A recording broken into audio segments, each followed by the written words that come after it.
नमस्ते। कल यानी कि 15 जून को खबरों की वजह से फार्मा और एनर्जी सेक्टर्स फोकस में देखने मिल सकता है। सबसे पहले नजर करते हैं फार्मा सेक्टर्स पर। डॉक्टर रेड्डीज ने अमेरिका में बोसिटुनिब टैबलेट्स को लॉन्च किया है।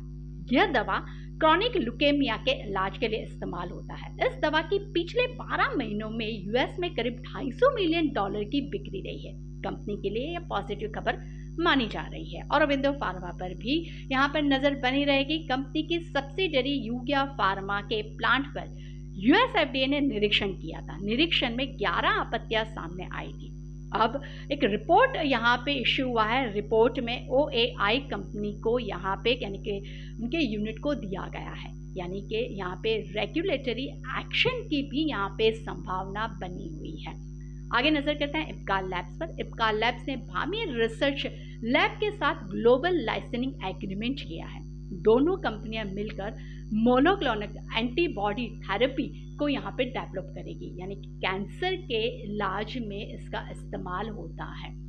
आगे नजर करेंगे सन ऑफ इंडिया फोकस में रहेगा, क्योंकि फ्राइडे को यानी कि शुक्रवार को एक ब्लॉक डील हुई थी। ब्लॉक डील में एचडीएफसी लाइफ ने करीब 3 लाख शेयर यहाँ पे बेचे थे, जबकि निपॉन इंडिया म्यूचुअल फंड ने करीब 2.64 लाख शेयर यहाँ पे खरीदे हैं।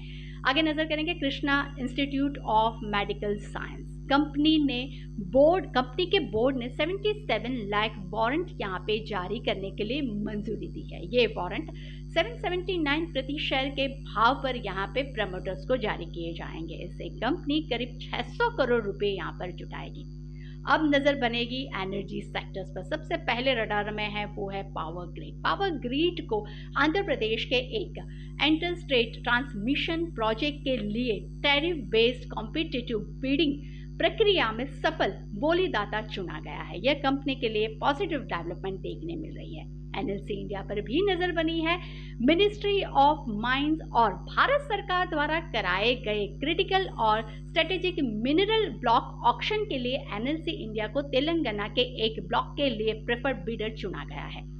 आगे नजर बन रही है जेएसडब्ल्यू एनर्जी पर। जेएसडब्ल्यू एनर्जी ने Maruti clean call and power company के अधिग्रहण के लिए करार किया है। कंपनी इसे करीब 1410 करोड़ में खरीदेगी। इस कंपनी के पास छत्तीसगढ़ में 300 मेगावाट का ऑपरेशनल थर्मल पावर प्रोजेक्ट है। इसके अलावा जेएसडब्ल्यू एनर्जी ने 150 मेगावाट का तेगोन हाइड्रो प्रोजेक्ट के भी यहाँ पे कमीशन किए हैं, यानी कि यहाँ पे 2 अपडेट्स, पॉजिटिव अपडेट्स देखने मिल रहा है। गुजरात गैस पे नजर बनेगी। रिपोर्ट के मुताबिक गुजरात गैस की बिक्री मोरबी के इंडस्ट्रियल क्लस्टर को सप्लाई के चलते 8.5 मिलियन क्यूबिक स्टैंडर्ड मीटर प्रति दिन के रिकॉर्ड स्तर पर पहुंच गई। ये कंपनी के लिए बहुत अच्छी खबर है।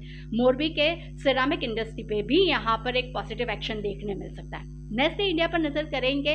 नेस्ले इंडिया पर मैगी नूडल्स को लेकर आरोप लगाए गए थे। कंपनी ने इसको खारिज किया। कंपनी का कहना है कि ये दावा एक अनवेरिफाइड अकाउंट से किए गए थे और शिकायतकर्ता ने कोई सैंपल यहाँ पे उनको नहीं भेजा है। मिसो पे भी नजर बनी रहेगी। मिसो करीब 202 करोड़ रुपए में किराना क्लब का अधिग्रहण कर रही है। इसका उद्देश्य भारत के बड़े किराना और छोटे रिटेल नेटवर्क्स में अपनी पकड़ मजबूत करना है। अशोका बिल्डकॉन पे भी नजर बनी रहेगी। कंपनी को छत्तीसगढ़ सरकार से जेम्स एंड ज्वेलरी पार्क विकसित करने के लिए एलओए मिला है। कंपनी पीपीपी मॉडल के तहत करीब 9.5 से 10 एकड़ जमीन यहाँ पे डेवलप करेगी।